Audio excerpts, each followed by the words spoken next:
बजे के आसपास तो हम निकल गए अभी घर से, और शायद वो मेरा दिखा बना तो सबका।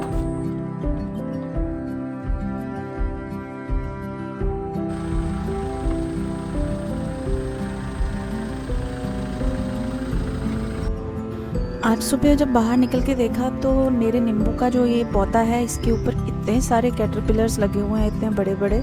ये अब सारी बटरफ्लाइज बनेंगी। तो देखिए नेचर ऐसे अपने आप को कैसे चेंज करती रहती है, और हमें जब कुछ चेंज करना होता है या हमें लगता है कि लाइफ को थोड़ा सा बदल कर देखें तो हमें कितना मुश्किल लगती है वो सारी चीज़ें।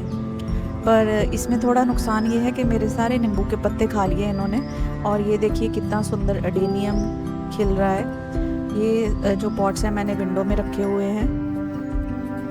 यहाँ फिर मैं आ गई थी अपने रूम में। मुझे बेडशीट्स चेंज करनी है आज, क्योंकि बहुत दिन हो गए थे, ऑलमोस्ट 8 डेज़, और विद इन अ वीक मैं कर ही लेती हूँ 4 to 5-6 डेज़ के बीच में। सो मैंने कहा कि अभी आज ये कर लेती हूँ, क्योंकि पैकिंग ऑलमोस्ट हमारी जितनी हमने करनी थी वो हो चुकी है। ऑलमोस्ट 60-65% मैंने कर ली है। बाकी की जो 30-35% बची हुई है वो मैं करूँगी जब घर एक बार अलॉट हो जाएगा, उसके बाद कि मुझे कितनी चीज़ें वहाँ पे एडजस्ट हो सकती हैं वो, और सेकेंडली जो मुझे वहाँ नहीं चाहिए होंगी या मेरे वहाँ पे एडजस्ट नहीं हो पाएंगी उनको फिर मैं पैक कर दूँगी।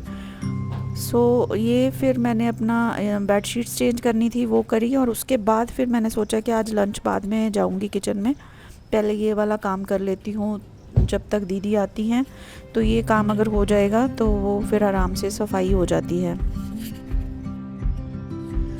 और मोस्ट प्रोबेबली हमें जब घर शिफ्ट करना है वो भी हमें अकेले ही करना पड़ेगा, क्योंकि होपफुली घर 10-12 दिन में मिल जाएगा, और उसके मिलने के बाद भी हमें वही 10-15 दिन मिलेंगे इसको पूरा पैक करने के लिए और अगले वाले में शिफ्ट करने के लिए। सो मैंने इस हिसाब से अपनी सारी चीज़ें सॉर्ट आउट कर ली हैं। जो रह गया है उसमें ज़्यादातर हमारी कबर्ड्स हैं जो हम रोज़ अभी यूज़ हो रहे हैं कपड़े, और जो डेली वाली क्रॉकरी है थोड़ी सी मैंने बाहर रखी है कि जब कोई आ जाए तो इधर उधर ना मुझे ढूंढनी पड़े कि कहाँ रखी कहाँ पैक करिए। सो उतनी सी चीज़ें बाहर हैं तो वो मैं लेके ही चलूँगी, उतनी बाहर रख के, और बाकी देखेंगे कि वहाँ कैसा है दूसरा घर में जब जाएंगे। कर्टन्स ऑलमोस्ट सारे पैक हो जाएंगे और अभी उनको धीरे धीरे उतार कर धोना शुरू करूँगी, क्योंकि वहाँ पे 2 बेडरूम वाला ही घर होगा तो इतने कर्टन काम आएंगे नहीं। सो ड्राइंग रूम के भी देखूँगी, वो भी छोटा होगा, कितने वहाँ यूज़ होते हैं। तो ऐसे करके बहुत सारी चीज़ें हैं और बड़ी प्लानिंग के साथ करनी पड़ती हैं। और थोड़ी सी टेंशन ये हो रही है कि जब हम ये सारा करेंगे शिफ्टिंग वगैरह तो हस्बैंड शायद नहीं आ पाएंगे, तब उनका इतनी जल्दी वापस आना मुश्किल हो जाएगा। बट देखते हैं कि कैसे हम मैनेज कर पाते हैं, और आप लोगों का साथ रहा, दुआएं रही तो बड़ी आराम से सारी चीज़ें हो जाएंगी। क्योंकि अभी इतने साल हो गए हैं ये सारी चीज़ें करते हुए कि हर 2 साल 3 साल बाद वी हैव टू शिफ्ट। तो बस वही है कि नई घर को, नई जगह को सजाना संवारना और फिर उसको छोड़ देना, बस यही चलता रहता है। और देखिए आपसे बातें करते करते ये वाला रूम भी हो गया सेट मेरा। अभी मैं जाऊंगी बच्चों वाले रूम में। तो इनका स्टडी टेबल मैं नहीं करती, इनको ही बोलती हूँ कि अपना स्टडी टेबल आप लोग खुद करो। मैं सिर्फ इस रूम का जो बेडशीट या नॉर्मल जो आसपास की चीज़ें होती हैं उन्हीं को देखती हूँ। और यहाँ पे मेरा बेटा मुझे बैठ के सामने चिढ़ा रहा है कि मतलब वो वही नॉर्मल जो बच्चे करते हैं, पॉकेट मनी ये होनी चाहिए, ऐसा होना चाहिए, वैसा होना चाहिए। तो बस वो बातें चल रही हैं। दाल मैंने सुबह से भिगोई हुई थी और उसको 2 विसल लगाने के बाद राइस भी साथ में बना लिए, और साथ साथ में मैंने बच्चों के लिए पपाया काटा। ये वाला जो पपाया है ये मैंने यहीं पे इसी घर में लगाया था, मार्केट से लेके आई थी। उसके बीज इतने अच्छे निकले थे और उसको लगा दिया, और अभी उसी के पपायाज हम खा रहे हैं। और ये है मैंगो, जैसे हम मैंगो पन्ना बनाते हैं सेम वही, उसको थोड़ा थिक रखा है राइस के साथ खाने के लिए। और जो लंच में बना रही हूँ आज सिर्फ दाल चावल ही बना रही हूँ, और बड़ा सिंपल सा ही मसाले में डालती हूँ जब मैं अपने लिए नॉर्मल घर में कुकिंग करती हूँ, बहुत ज़्यादा मसाले में नहीं ऐड करती। तो ये देखिए यहाँ पे मैं दाल को तड़का लगा रही हूँ, और साथ साथ में खाना बनाते बनाते छोटी छोटी चीज़ें जो होती हैं किचन में वो भी कर लेती हूँ। जैसे कि कोई सब्ज़ी धो के रखने वाली है, या फिर कोई और छोटा काम है जो साथ साथ में हो सकता है।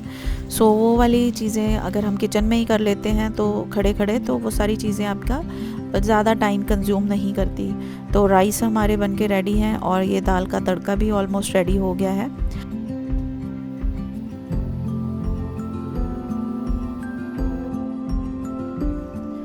बहुत बेसिक से मसालों के साथ मैं दाल को तड़का लगा रही हूँ यहाँ पे। और जो हम राइस जब बॉयल करते हैं उसका पानी मैं निकाल के रख लेती हूँ। सो उस टाइम दाल में या आटे में कहीं ना कहीं काम आ जाता है। पर ये है कि आपके राइस जो हैं पकाने से पहले बहुत अच्छे से धुले होने चाहिए, नहीं तो फिर वो नुकसान भी कर सकता है। तो इसलिए अगर आपने अपने राइस को 2-3 बार धो लिया है और फिर वो वाला पानी जो बॉयल्ड राइस का है वो आप इस्तेमाल आराम से कर सकते हैं। सो यहाँ पे हमारा खाना रेडी हो गया है।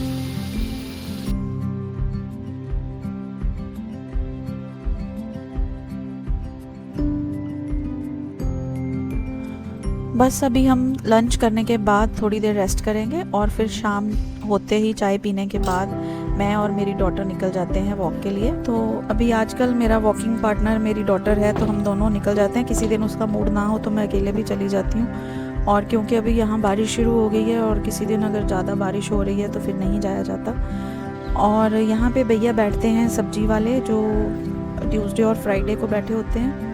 तो बस आज फिर आते आते थोड़ी सी सब्ज़ी ले ली घर के लिए। बिल्कुल ये कॉर्नर पे ही बैठते हैं भैया, तो सब्ज़ी खरीद ली। और ऐसे देखिए अपने आप को बिज़ी रखना बहुत ज़रूरी होता है, नहीं तो फिर हम बहुत सारी ऐसी चीज़ों में उलझ के रह जाते हैं घर के कामों में कि ना तो हम अपना ध्यान दे पाते हैं, और जब हमें कुछ होता है तो ना फिर हम घर को और ना बच्चों को पूरी तरह से देख पाते हैं। सो इसलिए अपने आप को और अपना ध्यान रखना ज़रूरी हर जगह होता है। घर आके ये वेजिटेबल्स वगैरह धो के रखी, मैंगो काटा और बच्चों के पास आ गई। और आज का व्लॉग यहीं पे ख़त्म हो रहा है। Thanks for watching my videos and supporting me.